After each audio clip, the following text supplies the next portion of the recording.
Good morning, Miss Mickens. Thank you so much for allowing me to come and work with you this past week. I know your time is valuable, so we have looked at the video of the lesson that you taught your seniors. I really wanted you to get a clear picture of your skills that you present to your students as such a great teacher. After watching the video, how did you feel about the lesson you presented that day? I think it went really well. The kids actively participated in the discussion,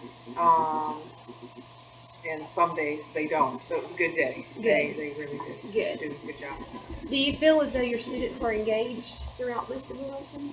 I do. There's always a couple who are not, and of course that's always my greatest concern. But for the most part, as a whole, yes. Good.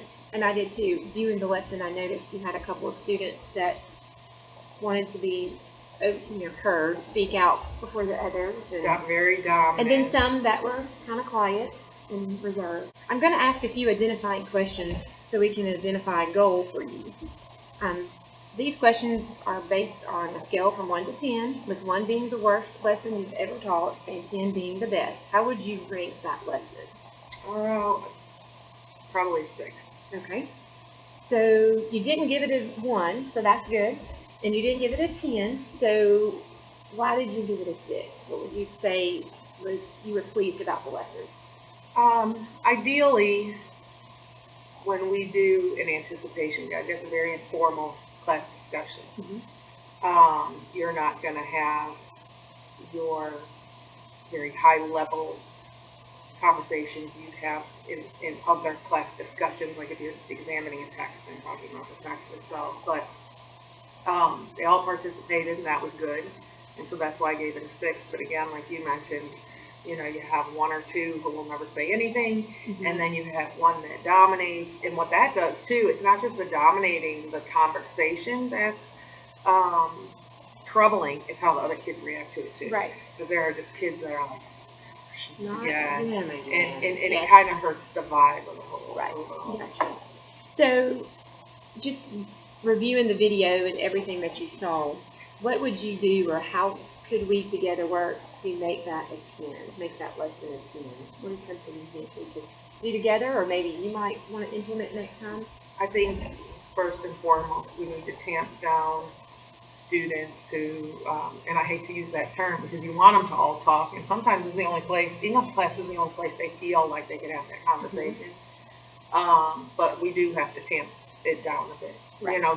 The overzealous, speaking, and even cutting people off at times, and then the students who don't talk at all.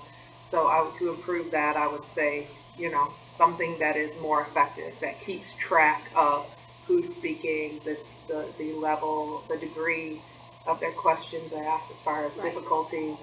I was thinking Socratic seminar. There's activities with popsicle sticks you can use. I've used before. We have a randomizer on the computer on class screen. And so those are things where you can account for each and every person. Right. If you put a grade to it, and it's a formative assessment of some sort, kids will say something. Right. At least you get them to talk. Gotcha. What would your students be doing differently in your class if it was on a scale of 10, if it was rated a 10?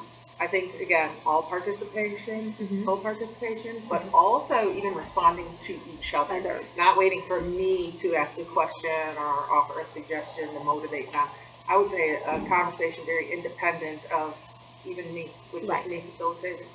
Gotcha. Yes.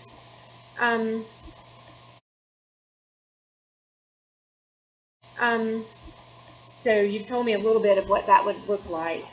So you're saying that we could measure this maybe with a participation grade, or maybe using the Socratic seminar to kind of get more people to talk, and then too, to keep students engaged, to have them not just engaged with your questioning, but also, if this student said something, then this student can make a comment, and kind of where you're more the facilitator. Yes. And not the one leading the question.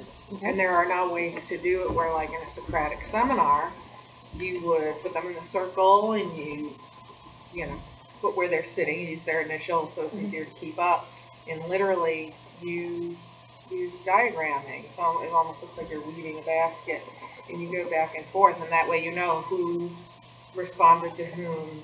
Right. You know, even using colors, you can talk about what level of difficulty their question was, or that they engaged in responding. So I like the idea of a Socratic seminar for that. Right.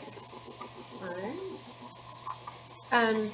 So do you want that to be your goal, to keep, to try to engage the students in more in-depth conversation, questioning, answering with you, but also with each other? Definitely. Okay. And definitely more critical, more in-depth. What you see happening, especially with the kids that blurt a lot. They're not, it's important, they say, but they're not necessarily thinking critical. Right. They're thinking more about talking than they are about what. Exactly. Just kind of what pops in, let's just Yes. say that, and not really let's think and focus on something that. Yes. Gotcha. If you could hit that goal, would it really matter to you to get the students to be more engaged, involved in thinking? Yeah, definitely, because I think too, it makes them feel better. It makes them think, wow, I did have something important to say. I generated this discussion, you know. What teaching strategy, in which we kind of discussed a little, would we definitely use to hit this goal? I would say probably the Socratic seminar would be the most effective grade-wise.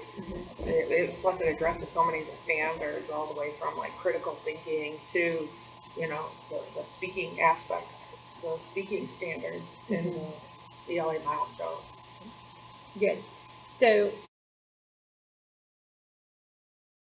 what are our next steps? Well, we are currently now through chapter 6 of the book. So within the next probably 3 to 5 days, we will be easily midway there, if not a little bit beyond.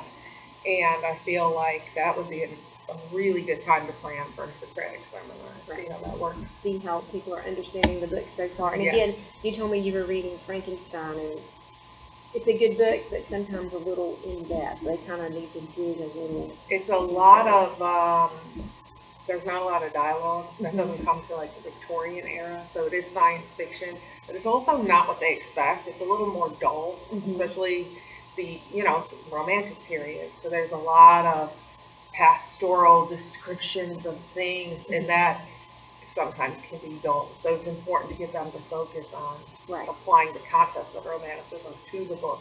And then there's more to talk about. So we'll see if they understand those at that point. You know, it's an important milestone in this text. Yeah, gotcha. All right, so I'm hearing some great answers here. So let's review. What would you say your student-focused goal would be? Full participation and accountability for that participation. Okay. Now, we're going to work together to identify a teaching tool or strategy to help us hit this goal, in which we've hit on some the Socratic seminar. I keep wanting to say Socratic circle for some reason, but the same thing. It's the same thing. But I guess when you're done, you can have a big old circle with lines between it. But the Socratic seminar, to use that, and that will help you guide you if you're giving a grade, how many times this kid said, how many times this one answered, and responded back to each other. So that's great. I think this is a great start. We have some wonderful ideas. We have a student-centered goal and an identified teaching tool to help achieve that goal. I cannot wait to see your progress. I'll be happy to help you get started and if anything's set up and using it. So your next lesson with your seniors will be great. Remember that you can reach out to me anytime you need help. I'm so excited for you and your students. I cannot wait to see the outcome. Thank you. Me too. I haven't done